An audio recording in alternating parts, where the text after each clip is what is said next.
This is OwlUp, where learning happens in minutes, not hours. For a deeper journey, explore all our courses at owlup.co. Now, let's dive in.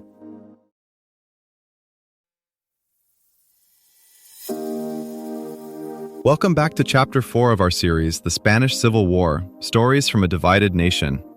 In this episode, titled International Perspectives, we'll explore the key nations and groups that played a pivotal role in shaping the conflict. So, grab your headphones and let's dive in. A civil war in one country draws volunteers from over 50 others, students, poets, factory workers, risking their lives for a place they've never seen. Why? In this episode, we step onto the front lines of a war that belonged to the whole world, not just Spain. Nearly 40,000 foreign volunteers crossed borders to fight in Spain, but they weren't the only outsiders shaping the conflict.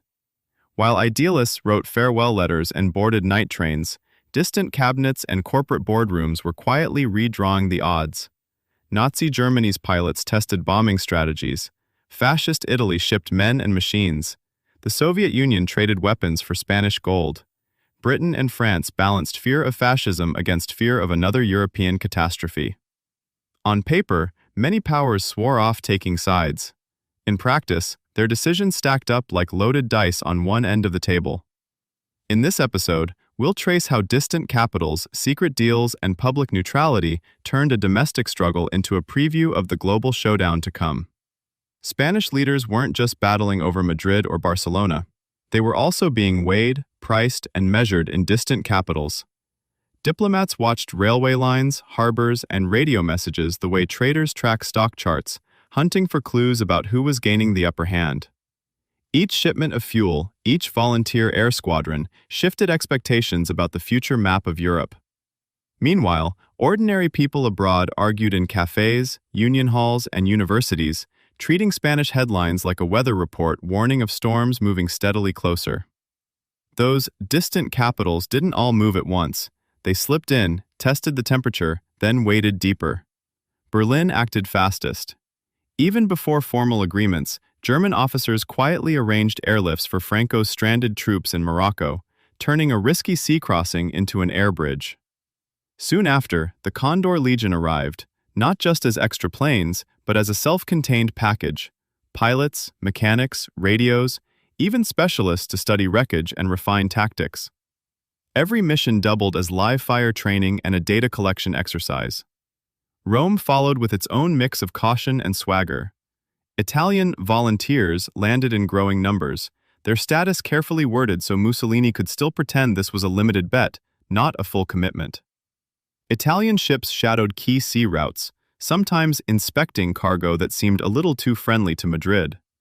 Their goal wasn't merely to help an ally, but to project influence across the Western Mediterranean, watching how far they could push before London or Paris reacted. The Soviet response looked different from the outside. Merchant ships docking at odd hours, crates labeled as machinery, advisors traveling under aliases.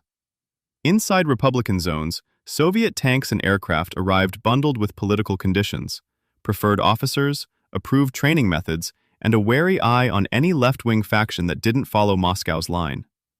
Aid was lifeline and leash at once. Across the Channel, decision-making felt slower but no less consequential. British and French leaders spent late nights drafting rules that sounded neutral, yet had lopsided effects. A ban on all arms deliveries hit the side that lacked friendly borders and major suppliers hardest. Like changing the rules of a game mid-match while insisting both teams are treated equally, it preserved appearances while altering outcomes. Meanwhile, private actors threaded their own paths through these constraints.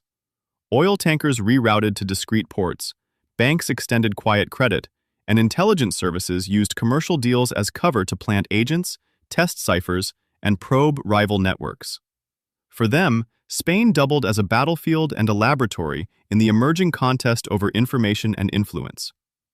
Foreign powers didn't just choose sides. They modeled different futures for Europe. Think of Spain as a prototype arena where each outside player ran its own beta test. One especially stark example. While some governments blocked official arms sales, Commercial contracts found side doors. Oil, trucks, and machine tools slipped through legal gray zones, reshaping combat capacity without a single formal alliance being signed.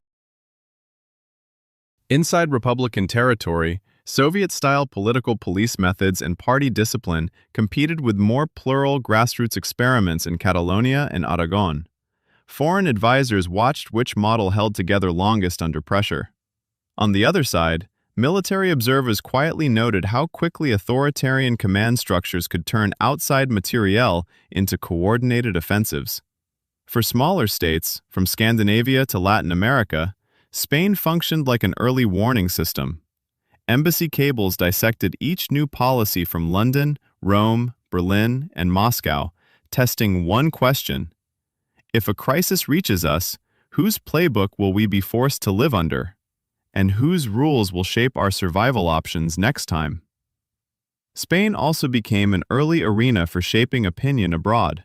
Censored dispatches, staged atrocity stories, and rival newsreels fought for space in foreign cinemas and newspapers.